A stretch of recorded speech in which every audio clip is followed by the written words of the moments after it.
안녕하세요. 정책 제안 토크쇼 박혜진의 정책 N입니다. 올여름 굉장히 더워서 요즘에 좀 선선한 바람이 불어오니까 저는 참 좋던데 이게 아무래도 환절기다 보니까 주변에 아프신 분들이 굉장히 많더라고요. 우리 이제 정책 N 식구분들은 괜찮으신 거죠? 건강 괜찮으신 건가요? 네, 지금은 괜찮은데 네. 저는 예전엔 정말 건강하면 자신 있었어요. 근데 둘째를 낳고 나서부터는 산후조리원에서부터 아프기 시작해서 아이까지도 입원을 하고 굉장히 이게 건강이 중요하다는 거를 제가 깨닫게 되는 계기가 됐습니다. 네. 아니 근데 우리 변호사님 결혼하고 나서도 이렇게 아프면은 저는 너무 결혼이 갑자기 하기 싫어지네요. 아니, 왜냐면 저는 이제 미혼이니까 미래에 대한 불안감 때문에 막 일을 하다 보면 되게 아프잖아요. 쉴 틈이 없으니까. 네, 결혼을 하면 이제 뭔가 마음적으로 안정이 돼서 안 아플 줄 알았는데 또 그것도 아닌 것 같고. 해봐요. 네. 쉽지 않아요.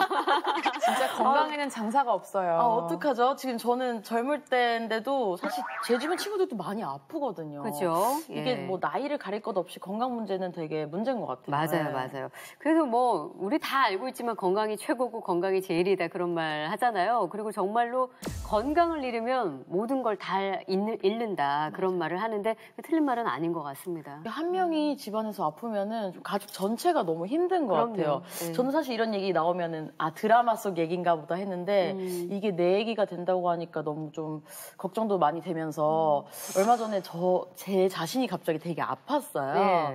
네, 그래서 막 피부에 막 알러지도 막 나면서 너무 아파서 병원에 갔는데 그때 당시는 못 느꼈는데 뭔가 막 이렇게 건강보험 같은 게 혜택이 되는 게 느껴지더라고요. 그때 갑자기 딱 KTV 생각이 나면서 이 새 정부 들어오면서 막 의료보험 정책들 많이 생겼잖아요. 막 혜택이 이게 되는 게 제 스스로 느껴지니까 너무 체감을 하셨었구나. 네. 예, 그렇습니다. 사실 식구 중에 누구라도 한 명 아프게 되면 여러 가지 걱정, 근심이 들게 마련입니다. 그리고 이게 병이 길어지면 또 길어질수록 의료비에 대한 부담이 꽤 큰데요. 그래서 오늘은 알수록 절약되는 의료비, 알짜 정보에 대해서 이야기를 나눠보도록 하겠습니다.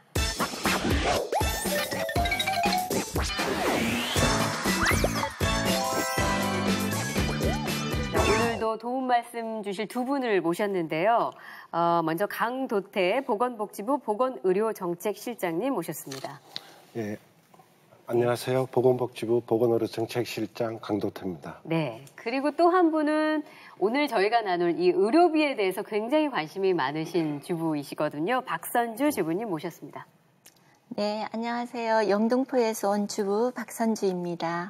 전 대기실에서 배우분이신 줄 알고 다른 미인이신 줄 알았어요. 근데 주부셔서 깜짝 놀랐어요. 글쎄 말이에요. 앞서 이제 라라 씨가 잠깐 언급을 해주시기도 했지만 새 정부 들어서 이 의료복지 분야에서 가장 관심을 끄는 게 바로 문재인 케어, 이른바 문재인 케어입니다. 그러니까 이게 다시 표현하자면 의료비 경감 대책일 텐데요. 보건의료정책실에서 아마 이와 관련해서 구체적인 일들을 하고 계실 것 같거든요. 예, 지금 말씀 주신 것처럼 국민들의 의료비 부담을 경감해주는 그런 저희는 그걸 건강보험 보장성 강화 정책이다 이렇게 이제 표현을 하고 있습니다. 그런 정책을 담당하고 있고 또 우리가 보험료에 대해서 부담감을 많이 느끼지 않습니까? 이게 또 공평하게 부과되는지 그런 그 보험료에 대해서도 좀 공평성 있게 또 형평성 있게 이렇게 부과하는 그런 업무를 담당하고 있고 저희가 의료기관을 이용할 때 이제 어원급에서부터 병원, 대형병원까지 이용하게 되는데 그러한 의료 이용 체계를 좀 더 효율적으로 하는 업무와 그리고 또 꼭 필요한 필수적인 의료에 대한 공공의료 이런 부분에 대해서도 이 확대해 나가는 정책을 담당하고 있습니다. 네. 사실 우리가 생활하면서 그 돈의 규모가 있지 않습니까? 그러면 이제 이거를 이 부분은 생활비로 하고 이거는 뭐 교육비로 쓰고 뭐 이렇게 이게 좀 그 야무지게 정리를 하는데 의료비에 대해서는 따로 챙겨두거나 하지는 않는 것 같습니다. 사실 저도 그래요. 아직은 약간 젊고 건강한 걸 약간 믿어가지고 의료비 부분을 자꾸 이제 우선순위에서 최대한 뒤로 미루고 있어요. 근데 웃긴 게 뭐 한 달에 사실 보험비가 저는 아직 젊으니까 2, 3만 원이면 이제 되는데 옷 살 때는 2, 3만 원이 안 아까운데 그 한 달에 2, 3만 원 나갈 생각하니까 왜 자꾸 이건 뒤로 미루게 되는지 사실 자기 반성을 하게 되네요. 맞아요. 저도 결혼 전에는 무슨 일이야 생기겠어? 라는 생각을 하면서 보험 하나 가입을 안 했었는데 결혼을 하고 아이를 낳으니까 정말 그 의료비 그리고 무슨 일이 있을까 봐 걱정되는 마음이 굉장히 커졌어요. 그래서 지금 현재는 뭐 실비보험, 암보험 이 정도는 다 가입해 놓은 상태인데 이제 그렇게 하고 나니까 부모님 생각이 나더라고요. 그렇죠. 네. 그러니까 그 방금 말씀하신 거를 아마 우리 시청하고 계신 분들도 비슷하게 공감을 하실 겁니다. 젊었을 때 몰랐다가 조금 나이가 들면서 어디 보험 하나씩 들어볼까 하면서 한 두어 개씩 정도는 가지고 계실 텐데 오늘 저희 방송에 출연해 주신 우리 박선주 주부님은 어떻게 해서 이 의료비에 대해서 관심을 갖게 되신 건가요? 네, 저는요 10년 전쯤 제 남편이 만성신부전이라는 진단을 받았어요. 그리고 받고 약으로 계속 치료를 해왔는데도 불구하고 신장 기능이 계속 나빠지는 거예요. 그러니까 투석이나 이식밖에 다른 대안이 없었어요. 그래서 투석을 받아보니까 삶의 질이 너무나 떨어지고 그래서 이식밖에 없겠다 해서 제 신장을 공여해서 네, 이식 수술을 받았거든요.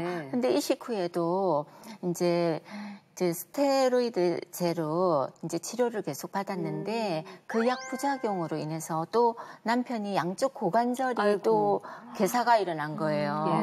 그래서 양쪽 고관절을 또다시 인공관절로 대체하는 수술을 받았습니다. 고생 많이 하셨겠네요. 그때 이제 제가 너무 스트레스도 많이 받고 신경을 많이 써서 그런지 3년 뒤에 몸이 안 좋아서 병원에 갔더니 유방암이라고 진단이 나왔어요. 네. 그래서 우리가 젊을 때는 왜 아플 거라고 생각을 못 하기 때문에 뭐 이렇게 대비를 이렇게 철저하게 한다든지 그러지 못하잖아요. 근데 이제 둘 다 아프다 보니까 이제 병원에서 계속 케어도 받아야 되고 검사도 해야 되고 하니까 자연적으로 의료비에 관심을 가질 수밖에 없었어요. 예. 최고 관심사입니다, 요즘에. 네. 왜냐하면 이제 모든 생활비의 사실 상당 부분이 그렇게 되면 의료비에 들어가기 때문일 텐데 우리가 이제 알고 있는 경우는 문재인 케어라는 말들은 아마 국민들은 익숙하실 겁니다. 근데 아까 설명 잠깐 해주셨지만 의료비 경감 대책이거든요. 정확히는 이게 문재인 케어가 작년 8월 정도에 시작된 걸로 알고 있는데 그러니까 한 1년 정도가 지금 지난 거잖아요. 어떤 점들이 좀 많이 달라져 있나요? 예, 저희가 이제 17년 하반기부터 특히 그 노인, 이제 어르신분들 그리고 여성, 아동에 대해서 대상자별로 좀 특화를 해서 병원비 부담을 많이 좀 낮췄습니다. 그 예를 들면 중증 치매 환자 본인 부담을 최대 60% 본인 부담하던 것을 10%로 이제 완화를 했고요. 그리고 금년 1월부터는 그 선택진료비라고 잘 아시는 특진비 자체가 폐지가 됐습니다. 그래서 이 특진비는 원래 이 비급여이기 때문에 전에 본인 부담하다가 이제 부담이 줄어들었고요. 그 액수만 하면은 비급여 의료비가 한 5천억 원 정도 됐었습니다.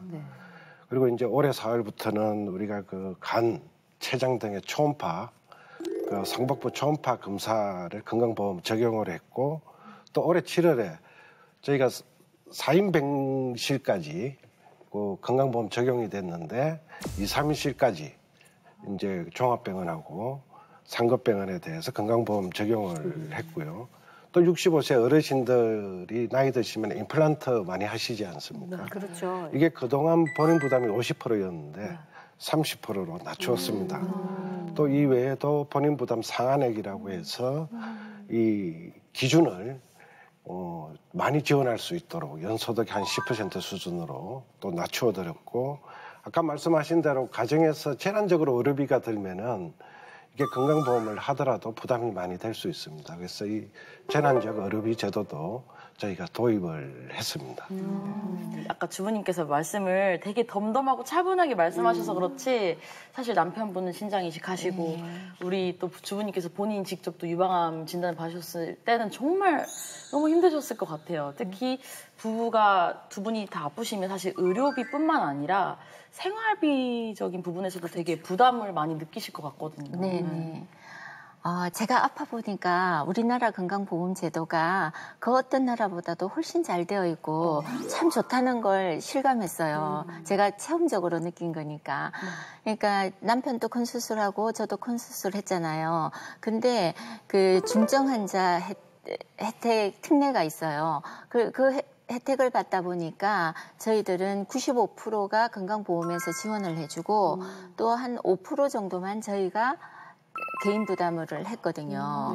그래서 건강보험 덕을 참 많이 받았다고 할 수 있어요. 수술 전 검사가 있는데 그 부분은 이제 비급여 검사가 많이 있었기 때문에 그거는 조금 비용이 들었습니다. 근데 우리나라 건강보험 최고예요. 실제로 이렇게 건강보험 혜택을 체감하면서 역시 우리나라 참 잘 돼 있구나 느끼시는 분들도 계시겠지만 막연하게 그래도 의료비가 좀 너무 센 거 아닌가라고 느끼시는 그런 시청자분들도 아마 많이 계실 겁니다. 그래서 실제로 우리나라 국민들이 직접 부담하게 되는 의료비 비율이 어느 정도인지 다른 나라하고 좀 비교를 해보면은 알 수 있을 것 같은데 네. 높은 편인가요? 낮은 편인가요? 상대적으로? 저희가 이제 비교하는 국가는 보통 OECD 국가, 선진국하고 이제 비교를 많이 하는데 OECD 국가에 비해서 높은 편입니다. 이제 저희가 우리 전체 의료비 지출 중에 이제 공적 부분, 정부라든지 또 공적 보험에서 지출하는 부분이 그 비율이 한 33.3% 수준입니다. OECD 국가 같은 경우에는 이게 한 평균 20.9% 수준이니까 너무 낮은 거 아닙니까? 저희가 한 1.6배 이제 가계 부담이 된다는 거죠. 그렇죠. 그리고 건강보험 보장률이라고 해서 우리나라 이 보장률이 한 60% 초반대, 62.6% 또 63.4% 이 수준입니다. 그래서 이런 보장률이 아직은 낮은데요. 이제 낮은 이유가 아까 우리 말씀 주셨지만은 그 비급여라든지 또 본인 부담률 이런 부분들이 있기 때문에 이 보장률이 낮습니다. 그래서 그런 차원에서 저희가 건강보험 보장성 정책을 적극 추진해서 또 국민들의 부담을 줄여주는 게 큰 과제라고 하겠습니다. 네.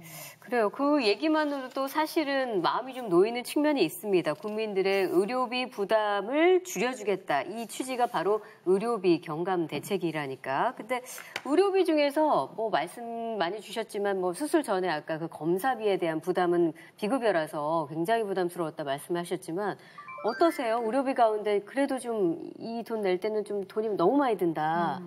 검사비요. 검사비. 왜냐면 검사가 종류가 또 되게 많잖아요. 뭐 MRI, CT, 되게 뭐 디테일하게도 너무 많은데 특히 이 검사비라는 건 사실 환자 입장에서 당연히 해야 되는 건데 그렇죠. 하고 나서 영수증을 딱 받으면은 이렇게 바로 이렇게 많이 나와? 이런 것도 있고 또 이게 웃긴 게 당연히 검사 받고 병이 없다고 하면은 다행이어야 되는데 이 미묘한 아까운 느낌은 뭔지 맞아요. 근데 이게 그냥 지나치면 안 되는 게 저희 아버지 같은 경우는 한 번 이런 경험을 하고 나시니까 제가 조금 아프신 것 같아서 병원 가져가면은 이때 이 영수증 트라우마 때문에 안 가도 된다고 자꾸 하시는 거예요. 네, 부모님들 그러시죠. 네, 그래서 저는 이 검사비가 되게 큰 문제예요. 우리 박선주 주부님은 어떠신지 좀 여쭤보고 싶은 게 아까 검사비 얘기 잠깐 해주시긴 했지만 의료비 부담 가운데 가장 그래도 신경이 쓰이는 부분이 어떤 부분? 저 같은 경우는 입원실 비용이 제일 많이 부담이 됐어요.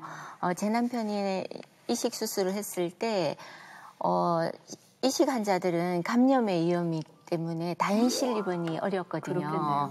그래서 1인실을 써야만 됐었는데 1인실은 비급여로 되어 있잖아요. 그래서 제 기억으로는 그때 아마 하루에 40~50만 원 됐던 것 같아요. 하루 40~50만 원이면은 한 달에 거의 1,000만 원 넘는 거 아닌가요? 그렇죠. 그래서 저희들 이제 다 종합적으로 다 이제 나왔을 때 결과가 나왔을 때 보니까 수술비하고 치료비는 별로 이렇게 부담이 안 됐었지만 입원실 비용이 거의 80%를 차지하고 있더라고요.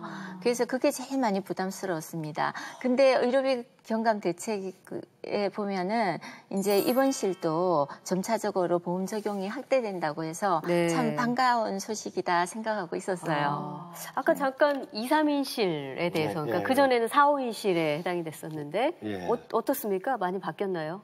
지금 이제 2, 3인실을 저희가 올해 7월 1일부터 이제 종합병원하고 상급종합병원에 대해서 적용을 해서 환자의 부담분이 저희가 한 절반 정도 수준으로 줄어든 거로 예측을 하고 있습니다. 네. 그리고 아까 말씀하신 1인실 부분에 대해서는 저기 이제 아까 말씀 주신 대로 감염 위험이 많다라든지 또 환자 안전이라든지 이런 꼭 필요한 부분에 대해서는 저희가 앞으로 이 적용을 이렇게 해나간 것을 추진하고 있습니다. 네. 아직 뭐 구체적으로 언제부터다 그런 건 아직 저희가 내년 정도 계획을 잡고 있는데 이제 1인실의 부분에 있어서는 그 필요성이나 어느 정도로 해야 될지 특히 감염 관리 이런 차원에서 꼭 필요한 부분은 저희가 해야 되지 않나 이렇게 생각하고 치료와 관련된 비급여 항목 맞죠? 그거는 다 이제 건강보험 처리가 된다는 말씀이시죠? 예, 저희가 이제 우리가 의학적으로 필요한 그러니까 치료에 필요한 비급여는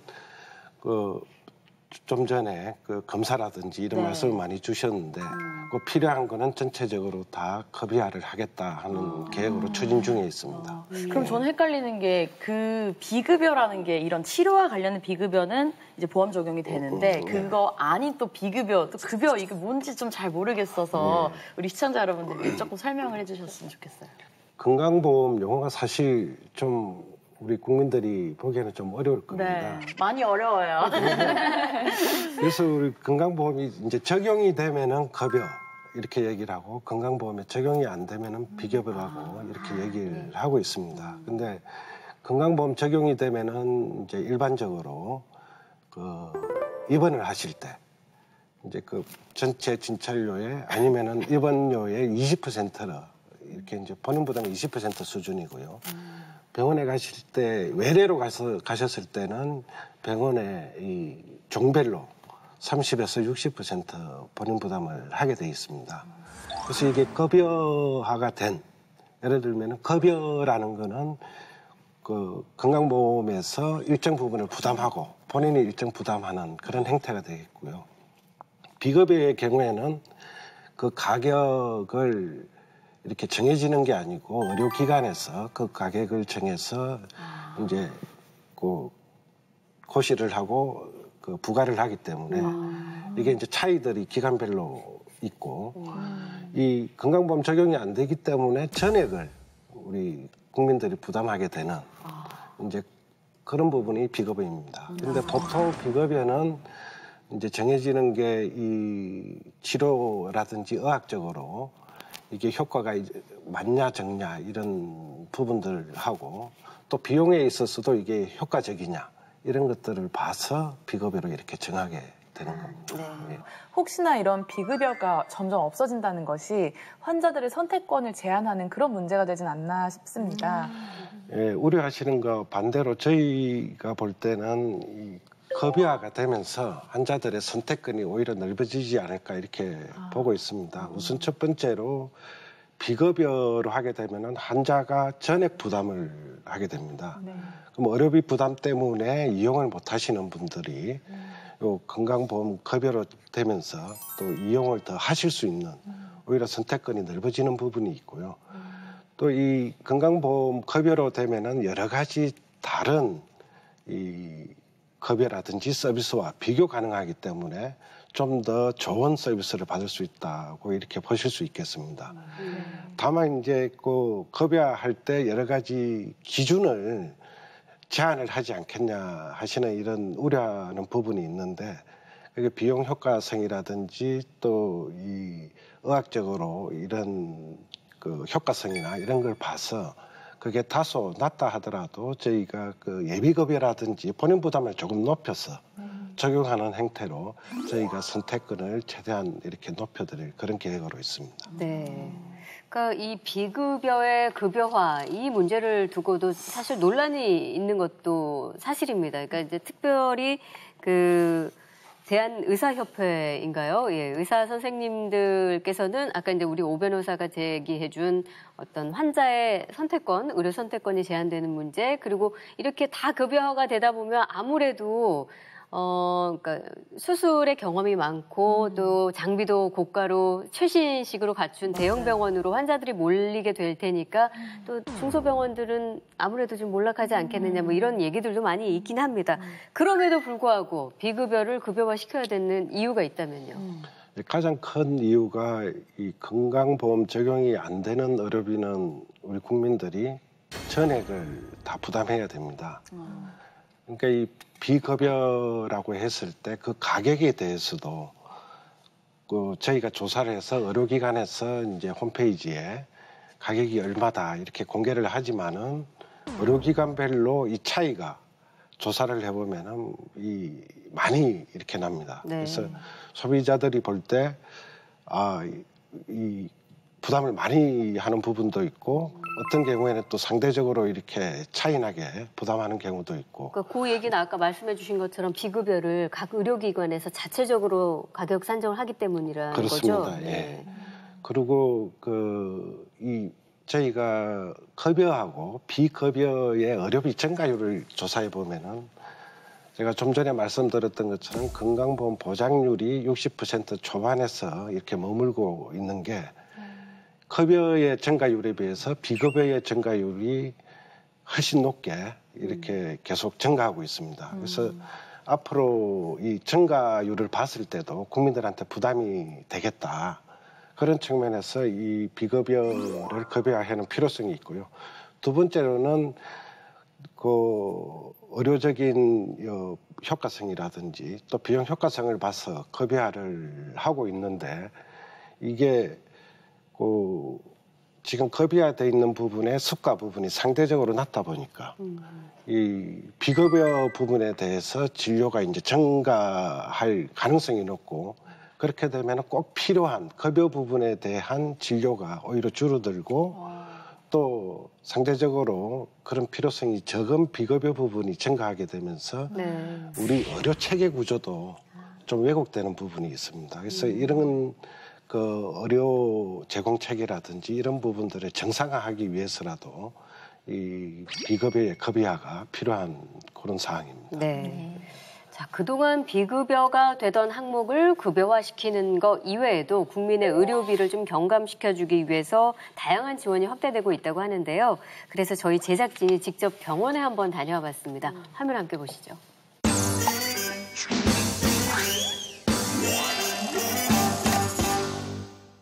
건강보험 하나로 큰 걱정 없이 치료받고 건강을 되찾을 수 있도록 건강보험의 보장성을 획기적으로 높이겠습니다.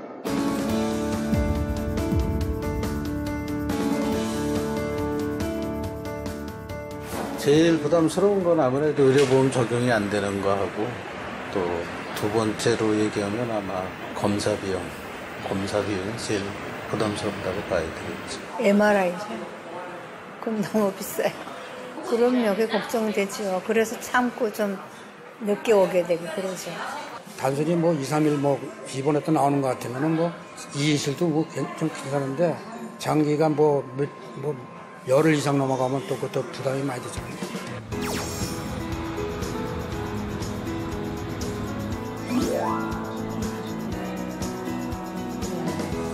국민건강보험공단에서 운영 중인 병원인데 우리 이제 제작진이 이 문재인 케어를 직접 체험해보기 위해서 어떤 검사들을 받았을까요? 모르겠습니다. 초음파 검사 하시는 중이에요? 내밀어 보시고 숨 좀 참고 계십시오. 어? 1조 4천억 원이요? 어머. 한 해 동안, 작년 한 해 동안. 와, 진짜 부담스럽겠어요, 저게.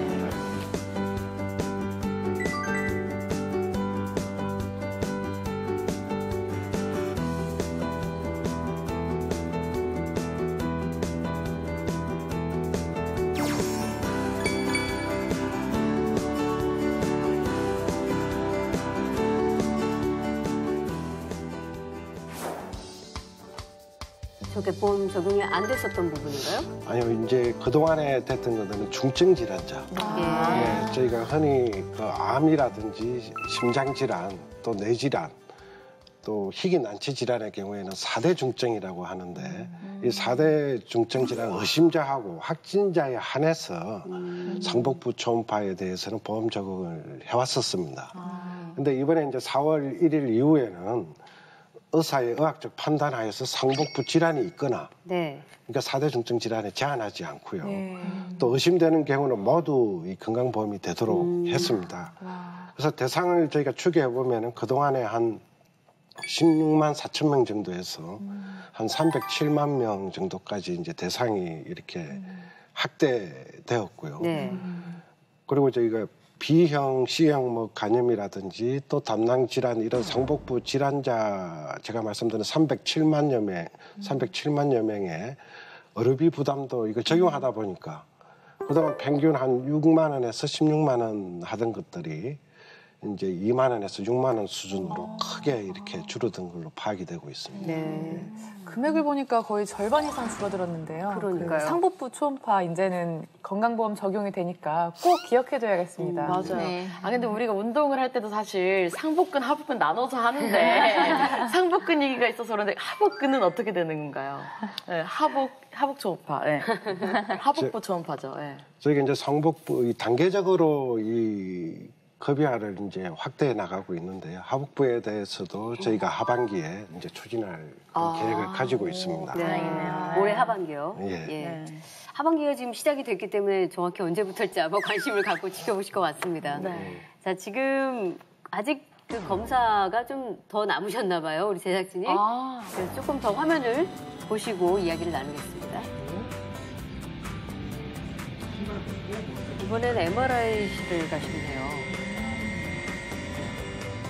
MRI가 진짜 부담스러운데. 제일 비싸다고 느껴지는 건가요? 생활을 어떻게 되세요? 25년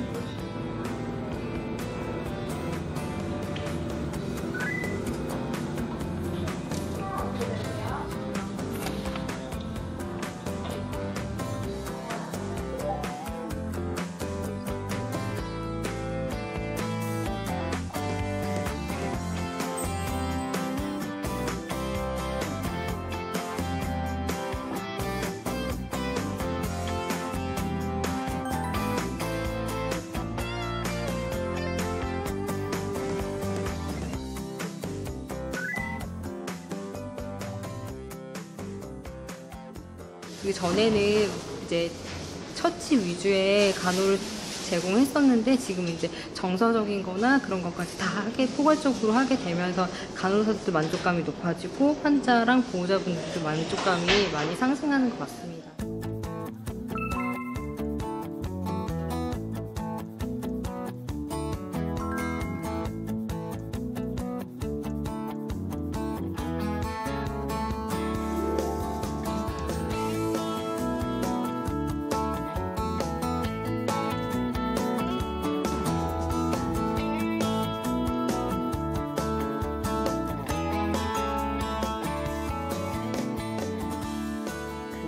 의료기관, 그러니까 동네 의원들이 충분히 역할을 하지 못하는 경우에는 이러한 문재인 케어가 도입돼도 결국 큰 병원에 계속 그 환자들이 가게 되고 또 이제 병원비 부담이 줄어드니까 좀 과잉 진료가 발생할 우려도 있습니다. 그래서 1차 의료기관을 더 활성화시킬 수 있는 그런 제도적 보완이 필요할 것 같고요. 국민건강보험의 보장성을 올려서 모든 국민이 건강보험으로 충분히 의료비 혜택을 받을 수 있게 한다는 그런 정책은 굉장히 필요하고 의미 있는 정책이라고 생각을 합니다. 우려되는 부분까지 함께 지금 말씀을 해주셨는데 의료비 절약 방법, 아마 이 부분이 가장 지금 구체적으로 궁금하실 겁니다. MRI가 일단 된다는 이야기를 전해 들었는데 MRI도 전부 다 또 모든 MRI가 건강보험 적용이 되느냐 이렇게 질문하실 수 있을 것 같거든요. 그 MRI가 이제 지금 말씀드렸던 올해 하반기에 저희가 이제 10월에 그 MRI에 대해서 그 특수검사라든지 뇌, 이제 혈관 이런 쪽에 확대를 해나가고 그 2021년까지 그 부분을 단계적으로 MRI에 대해서 건강보험 적용을 추진하고 있습니다. 그러니까 단계적으로 확대한다는 거는 뇌, 혈관 이외에 다른 MRI 촬영의 경우에도 건강보험 적용될 수 있도록 그렇다는 그렇습니다. 거죠. 두경부라든지 이제 복부라든지 흉부 또 나중 척추라든지 골격계 이런 부분에 대해서도 이제 MRI 검사가 필요한 부분이 있거든요. 그래서 이런 부분들을 저희가 2021년까지 단계적으로 확대해 나가겠다 하는 계획을 가지고 추진하고 있습니다. 네. 지금이 2018년도니까 2021년까지 단계적으로 추진이 된다면 이제 지금보다 더 많은 항목 안에서 우리가 또 의료비 경감 혜택을 받을 수 있겠다는 기대를 좀 해보겠습니다. 그렇다고 2021년까지 막 검사를 미루시면 안 됩니다. 그런 건 아니죠. 네. 예. 우리 박선주 주부님도 아까 가장 부담스러운 부분 첫 번째 아까 입원비 말씀하셨잖아요. 근데 그 입원비도 얼마나 체감할 정도로 줄었다고 볼 수 있을까요? 예를 들어서 설명드리면은 대형병원의 2인실에 하루 입원했을 경우에 올해 7월 1일부터 건강보험 적용이 되면서 평균적으로 15만 원 하던 것들이 7월 이후에는 8만 원 정도 부담하게 되니까 절반 정도 이렇게 줄었다고 보시면 되겠습니다. 이게 정말 큰 게 저도 영수증 보면서 딱 반만 됐어도 하는 생각이 들더라고요. 그렇죠, 아무래도.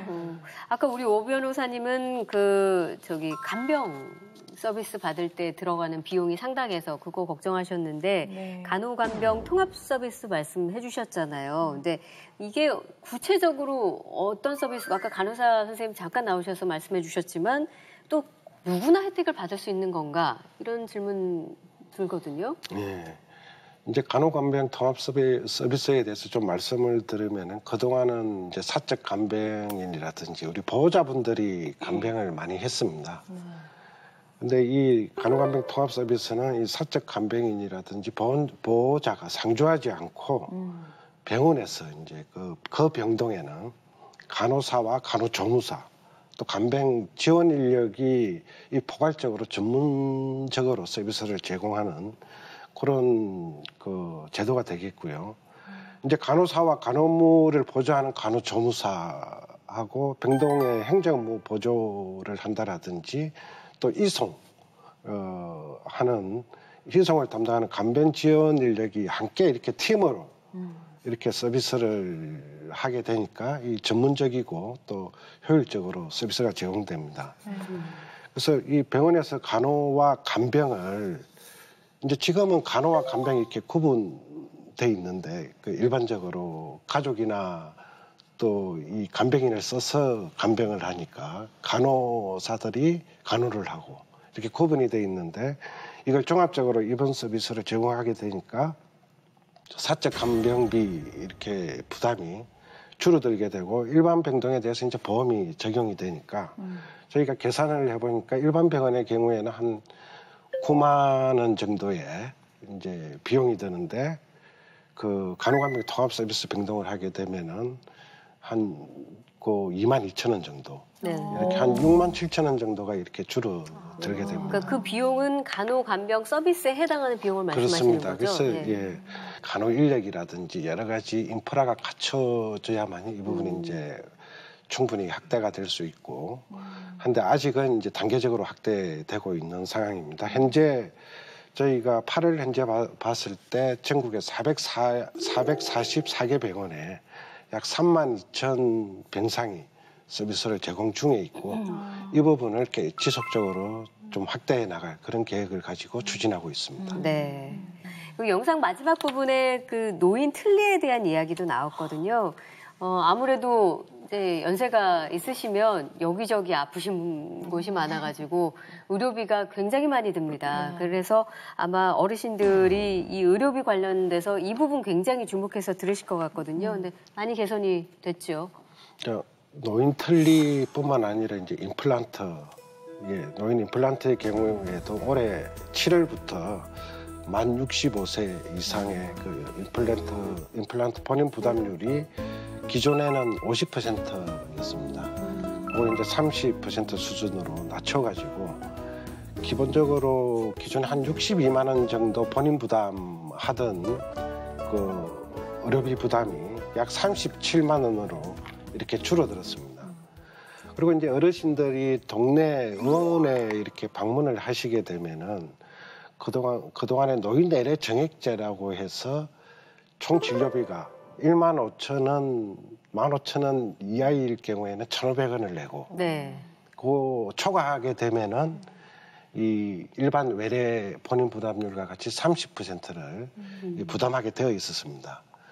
그러니까 예를 들면은 16,000원 정도의 진료비가 나왔다 하면은 한 4,800원을 내야 되는 거죠. 그러니까 15,000원 더 올라갔는데 그 본인 부담이 1,500원에서 4,800원. 네, 3,000원 이상이 올라간 거죠. 이렇게 올라가다 보니까 이 부분을 저희가 개선을 해서 15,000원에서 2만 원 갈 때는 본인 부담을 10%로 이렇게 이제 부담을 좀 줄여줬습니다. 그러면 16,000일 경우에는 1,600원만 내시면 되는 거니까 네. 어르신들의 부담을 좀 줄여드리는 그런 효과가 있습니다. 네. 저희 지금 노인 의료비 얘기하고 있잖아요. 네, 그래서 여쭤보는 건데 치매 국가 책임제도 얘기 많이 하는데 이것도 그럼 여기에 포함되는 건가요? 예, 이제 치매 국가 책임제에서 의료비도 그 국가 책임제의 일정 부분을 차지하고 있습니다. 이제 예를 들면은 중증 치매에 대한 본인 부담률을 저희가 그동안에 이제 외래에 이렇게 다니시다 보면은 20%에서 본인 부담률이 한 60%까지 이렇게 이제 큰 병원에 가시면은 60%까지 이렇게 부담이 되는데 이걸 전체적으로 10%로 부담을 이렇게 대폭 내렸습니다. 그래서 그 대상자를 저희가 보니까 한 24만 명 정도가 해당이 돼서 그 본인 부담률이 이제 10%로 낮아지는 그런 그 혜택을 보게 되었고요. 또 치매 진단을 할 때 그동안 제한돼 있던 검사, 진단에 대해서 이 건강보험 적용을 작년 10월부터 MRI에 대해서도 이제 18년 1월부터 건강보험을 적용하게 되고 MRI에 대해서는 작년 10월부터는 신경인지 기능검사에 대해서도 세 가지에 대해서 건강보험을 적용했습니다. 그래서 인지기능검사 또 MRI 검사 여기에 건강보험 적용을 하고 중증치매 본인 부담에 대해서도 10%로 대폭 낮춰줬다 이렇게 이해하시면 되겠습니다. 저는 아이가 둘인데 사실 그 병원을 정말 자주 가요.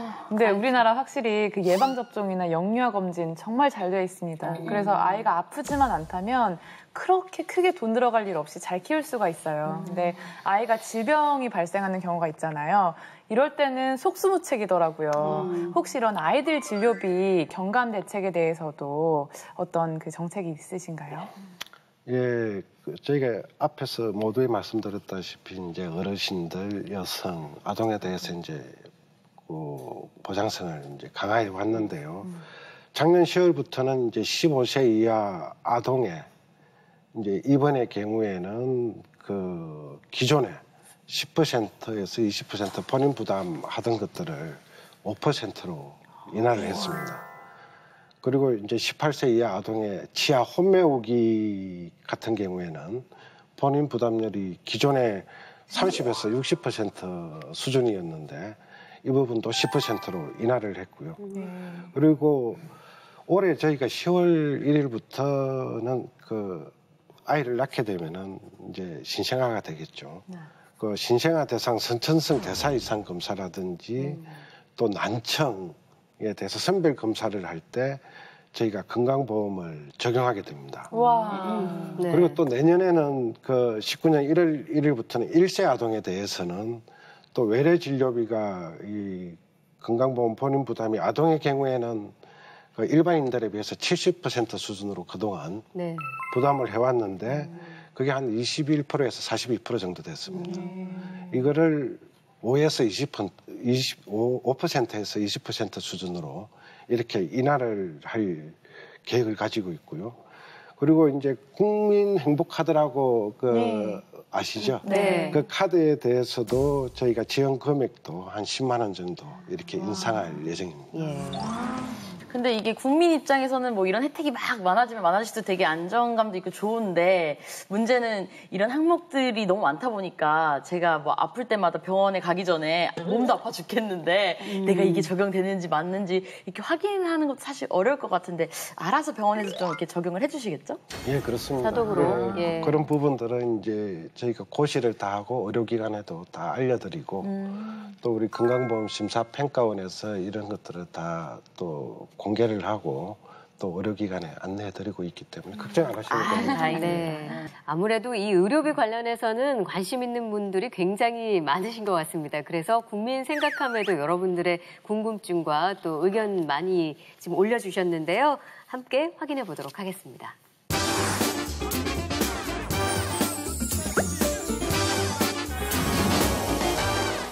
네, 이번 주에는 어떤 의견 올라와 있나요? 네, 땡땡땡님의 의견입니다. 문재인 케어로 비급여 항목이 줄어들었다는데 이렇게 보장이 확대되어도 실비보험 가입자들에게는 혜택이 별로 없는 것 아닌가요? 라는 질문을 주셨어요. 실비보험료가 인하되어야 하는 거 아니냐 이런 의견도 같이 있거든요.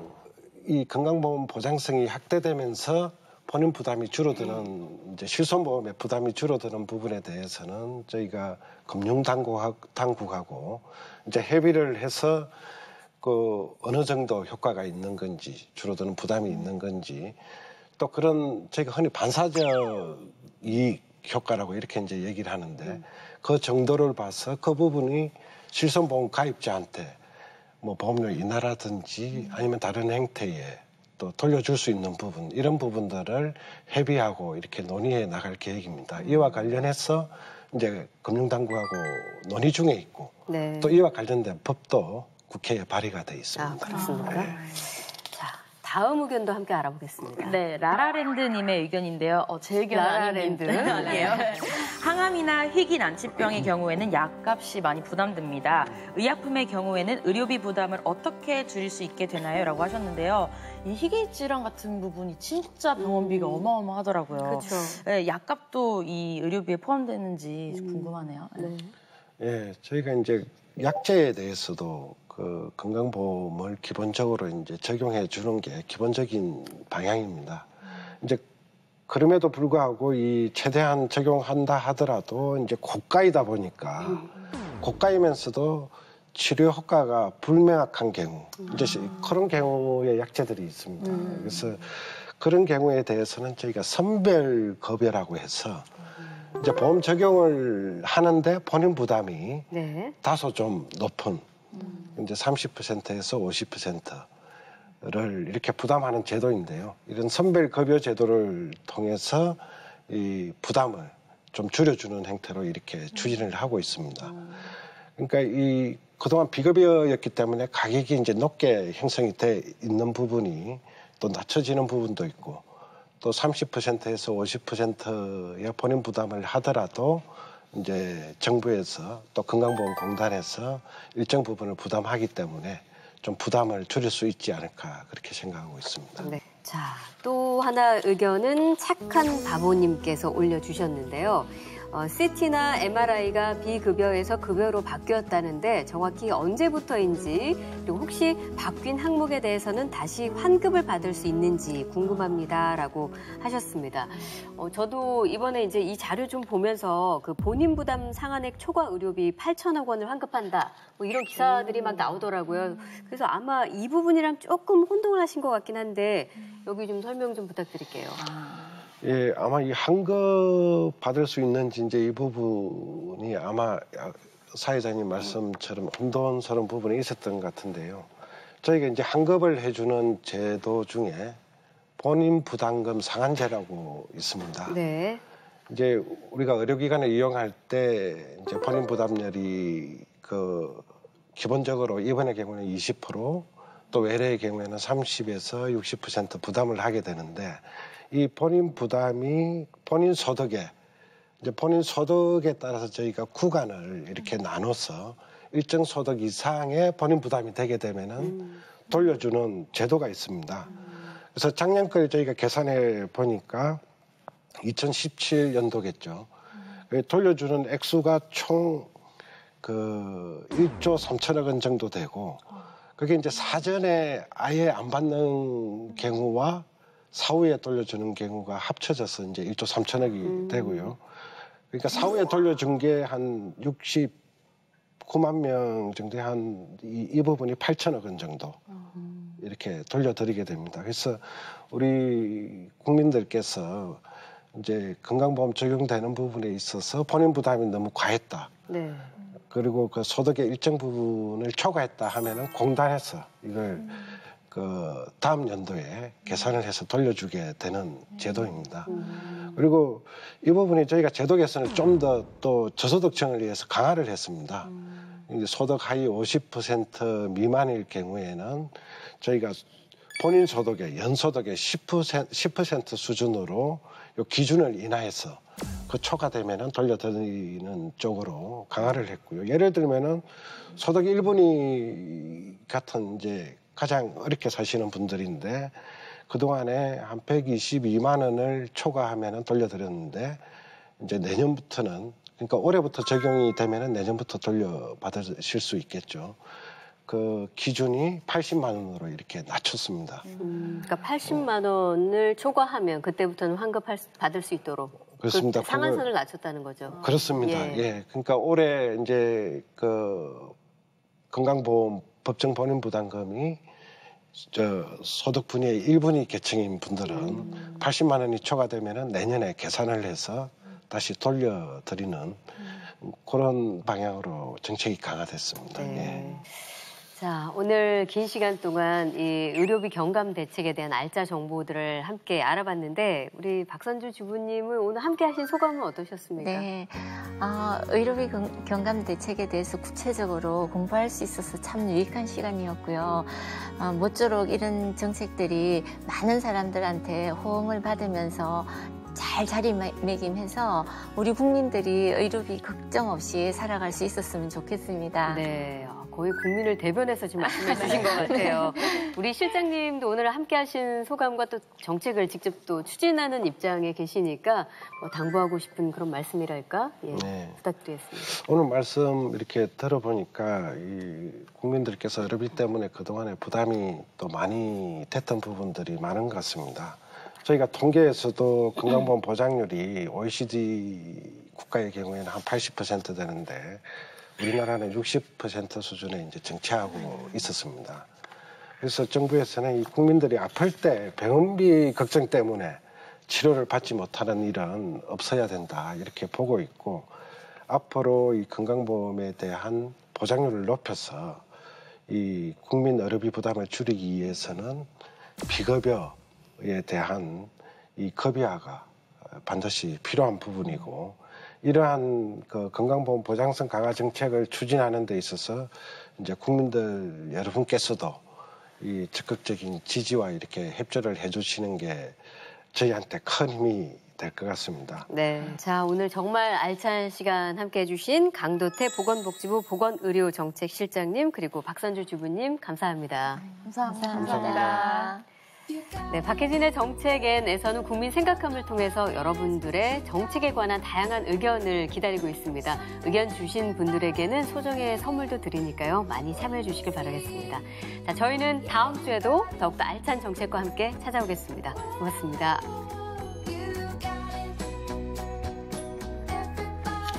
수고하셨습니다. 고맙습니다. 시간이 그래도 거의 왔어요.